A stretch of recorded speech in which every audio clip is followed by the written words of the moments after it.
আসসালামু আলাইকুম বন্ধুরা, কৌশলে আঁকুন এবং দৃশ্য আঁকা আরো সহজ করে তুলুন। দেখুন, সহজভাবে শেখানোর জন্য একটি সোজা আমি দাগ দিলাম। এরপর দেখুন, এখান থেকে এইভাবে আঁকা বাঁকা করে দিয়ে এই দাগ পর্যন্ত আমরা নিয়ে আসব। আবার কি করব দেখুন, এখান থেকে এভাবে ভাঁজ করে দিয়ে আবার আরেকটা দাগ নিচের দিকে নিয়ে আসলাম। এবার কি করব, আমরা এখানে একটা সোজা দাগ আঁকবো এবং এই দাগটা আমরা ডাবল করে দিব। এটা একটা গাছের শেপ। এরপর আমরা এখান থেকে দেখুন এইভাবে একটা দাগ তুলে দিব এবং এখান থেকে এইভাবে আরেকটা দাগ তুলে দিব। এইটা আমরা ডাল আঁকবো একটু বাঁকা করে। দেখুন, এই তো এমন ভাবে আঁকবো যেন সবাই আঁকতে পারে, বুঝতে পারে, অন্যকেও শেখাতে পারে। দেখুন, শিখুন এবং অন্যকেও শেখান। আমি খুব সহজভাবে আঁকছি, একেবারে সহজভাবে, যেন আপনারা বুঝে আঁকতে পারেন। এই গাছের শেপটা আমরা করেছি। এখন আমরা পাতা আঁকবো। পাতা আঁকা অনেক সহজ। এই তো ডাল থেকে ডালের ওপর দিয়ে এভাবে ঘুরে ঘুরে দিলেই পাতা আঁকা হয়ে যায়। এই যে আমরা দাগটা দিয়েছি নদীর পার, এটা আমরা শুধু ডাবল করে দিব। এই তো কোনটা ডাবল করছি আপনারা কিন্তু দেখে বুঝতে পাচ্ছেন। এই তো ডাবল করে দেওয়ার পর আমাদের এই পাশের যে গাছটা আছে এটা হচ্ছে ডাব গাছ বা নারকেল গাছ, আমরা সম্পূর্ণ করব। দেখুন, প্রথমে এখানে আমরা কিছু ডাব এঁকে নিব। ডাব আঁকা অনেক সহজ। দেখুন, এই তো কয়েকটা এই শেপে আঁকলেই ডাব আঁকা হয়ে গেল। এখন কি করব, এখান থেকে দেখুন, এই তো ডাবের গাছের পাতা যেরকম হয় সেরকম করে আমরা দাগ দিব। ডাব গাছের গোড়ালিটা আমরা কিভাবে আঁকবো দেখুন, এখান থেকে এই তো ঘাস আঁকছি, তাহলেই হলো। শিকড় আঁকার আমাদের প্রয়োজন নেই। এবার দেখুন, এখানে একটা ঘর আঁকতে হবে। এই তো ঘরের চালা আমরা আঁকবো এইভাবে। একটা ঘরের চালা আঁকা হলো, এই দাগ থেকেই কিন্তু হলো, এজন্য আমাদের সহজ হলো। এভাবে একটা দাগ, এখান থেকে একটা দাগ, এই তো সুন্দর একটা ঘর আঁকা হলো। ঘরের দরজা জানালাও কিন্তু এই দাগ থেকে হবে, এজন্য এই দাগটা দেখুন অনেক সুবিধা হলো। দাগটা থাকার কারণে অনেক সুবিধা হলো। এই পাশে আরেকটা ঘর আঁকা অনেক সহজ। এভাবে দাগ দিলেন, এই তো দাগ দিলেন, হয়ে গেল, শেষ। এখন আমরা আরেকটা কাজ করব। এই তো দেখুন, দূরের যে পাড়টা দেখা যাচ্ছে ওই পাড়, আর দূরের যে গ্রাম আছে সেগুলোর গাছপালা। এখানে একটা নৌকা বাঁধা আছে। এই তো দেখতে পাচ্ছেন ছোট্ট একটা নৌকা এই পাড়ে বাঁধা আছে একটি খুঁটির সাথে। নদীটা একেবারে বেশি ফাঁকা ফাঁকা লাগছে, এখানে আমরা একটু শাপলা ফুল আঁকবো।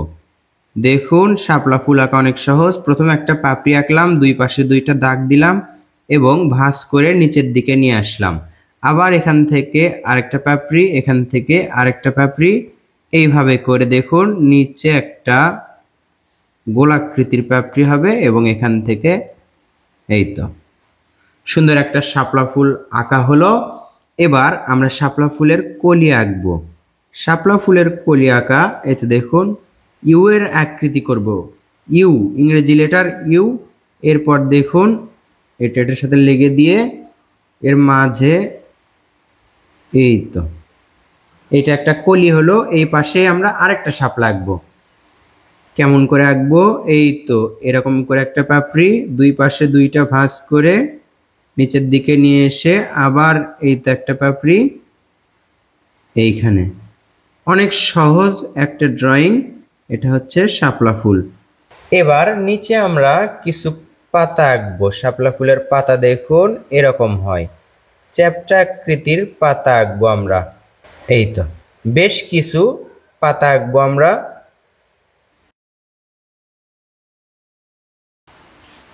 এরপর শাপলা ফুল থেকে এইভাবে করে কাণ্ডটা আঁকবো আমরা। দেখুন এই পাতার সাথে আমরা লেগে দিচ্ছি। এপাশে এই তো পাতার কিছু অংশ দেখা যাচ্ছে। তো বন্ধুরা, এই তো হলো সুন্দর একটি ড্রয়িং। এখন আমরা এটাতে স্কেচ করব। স্কেচ করলেই দেখতে অনেক সুন্দর লাগবে। দেখুন এই তো এখানে আমরা ডাবের পাতাগুলো আঁকছি। ডাবের পাতা আপনারা কিভাবে আঁকবেন দেখে শিখে নিন। এই পাশে দেওয়ার পর এই পাশেও একটু একটু করে দিতে হবে। এই তো দিলাম। সবগুলো পাতায় আমরা একই রকম করে আঁকলাম। আরেকটা অবশিষ্ট পাতা আপনাদেরকে দেখাচ্ছি। দেখুন ভিডিওটি আমরা স্কিপ করে নিয়েছি একটু ছোট হওয়ার জন্য। এবার দেখুন এইভাবে পেন্সিলটা ধরবো এবং নিচের দিকে নিয়ে আসব। তাহলে আমাদের ঘষাঘষি করার প্রয়োজন নেই। একদিকে গাঢ় হবে আরেকদিকে হালকা হবে। পেন্সিলের মাথা দিকে গাঢ় হবে এবং এই পাশে হালকা হবে। দেখুন এইভাবে আমরা একটু হালকা করে নিলাম। এরপর কি করব, এর মাঝে এইভাবে করে দাগ দিব। এই তো ডাব গাছে যেরকম দাগটা থাকে সেরকম দাগটা আমরা দিব, এতে করে অনেক সুন্দর লাগবে। এরপর আপনাদেরকে দেখাই, এই যে গাছের যে পাতাটা আছে নিচের দিকে গাঢ় করব, উপর দিকে হালকা রাখবো। আমি যেভাবে পেন্সিলটা ঘোরাচ্ছি এভাবে আপনাদের অনেক সহজ হবে, মোটেও কঠিন না। একটু দেখে বুঝে নিবেন এবং পেন্সিলটা এভাবে ঘোরাবেন।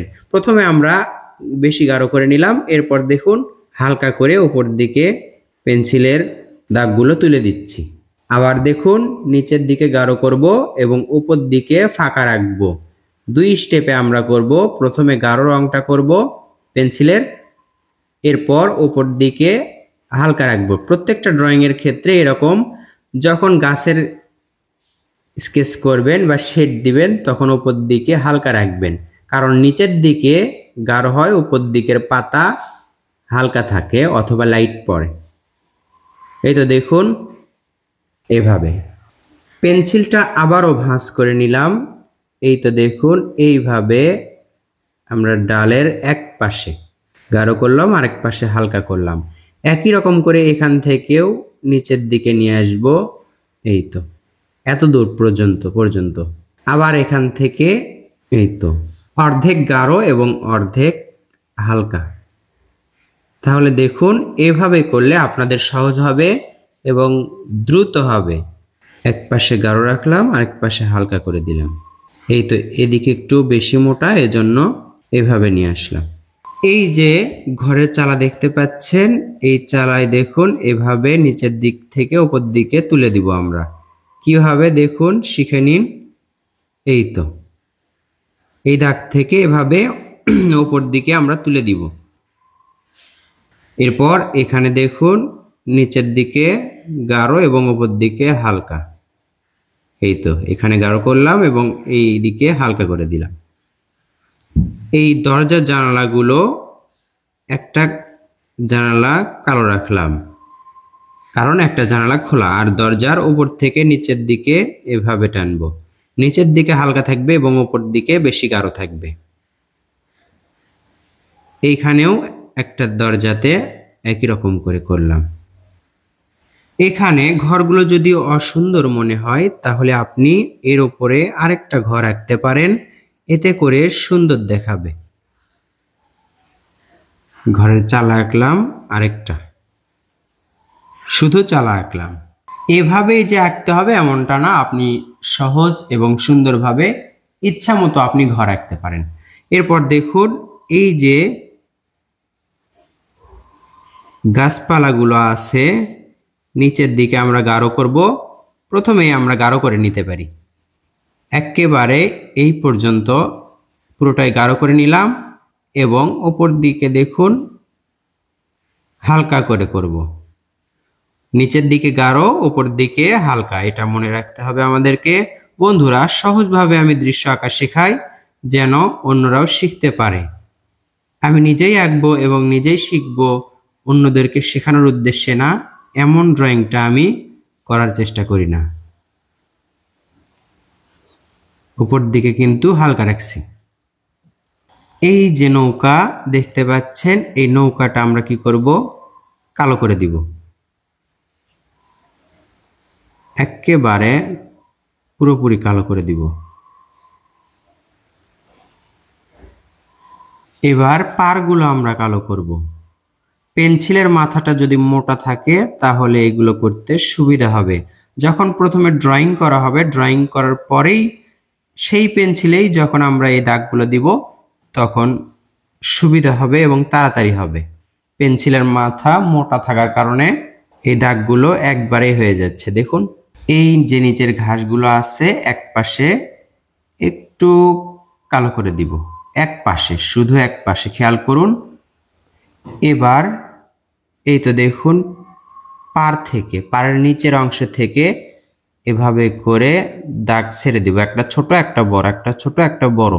এই তো, তাহলে পানির মতো বোঝা যাবে। দেখুন, এখন দেখুন এই দাগ দেওয়ার পর কিন্তু সুন্দর লাগছে। এই তো, একটা ছোট একটা বড়, অথবা দাগগুলো এভাবে ছেড়ে ছেড়ে দিবেন, অনেক সুন্দর লাগবে।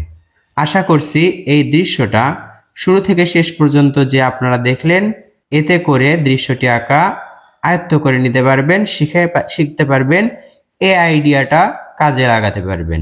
আপনি শিখুন এবং অন্যকেও শেখান, কৌশলে শেখান এবং দৃশ্য আঁকা সহজ করে তুলুন। এবার একটা কাজ আছে আমাদের, সেটা হচ্ছে এই যে পাতাগুলো আছে এই পাতার নিচে মোটা গাঢ় করে দাগ দিতে হবে এবং এই তো পেন্সিল দিয়ে এভাবে একটু ঘষে দিতে হবে। দেখুন, এই দাগটা কিন্তু মোটা করে দিলাম, এটা হচ্ছে পানিতে ছায়া পড়েছে অথবা এই পাশে দেখতে এরকম লাগে।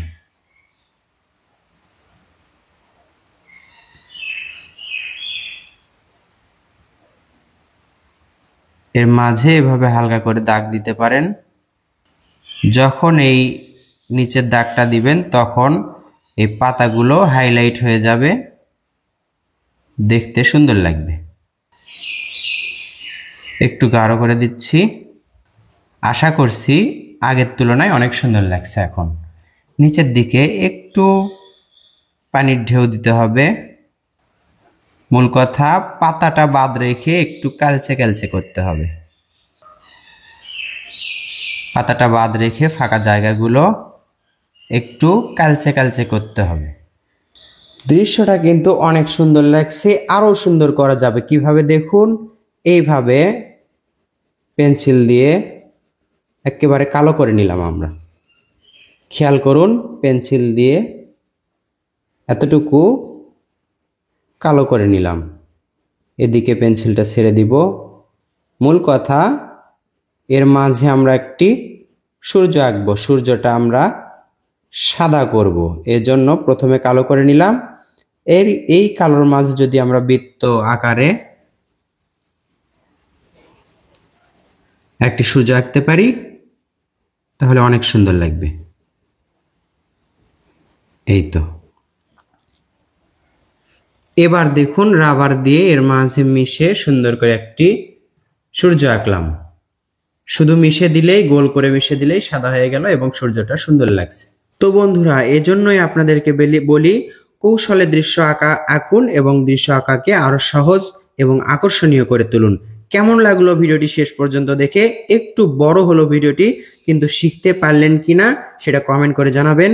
ভিডিওটি শুরু থেকে দেখুন এবং আঁকা শুরু করুন। আপনি যাকে শেখাতে চান তার কাছে ভিডিওটি শেয়ার করে দিন। ভিডিওটি ভালো লাগলে লাইক করবেন, কেমন লাগলো তা কমেন্ট করে জানিয়ে দিন। আসসালামু আলাইকুম।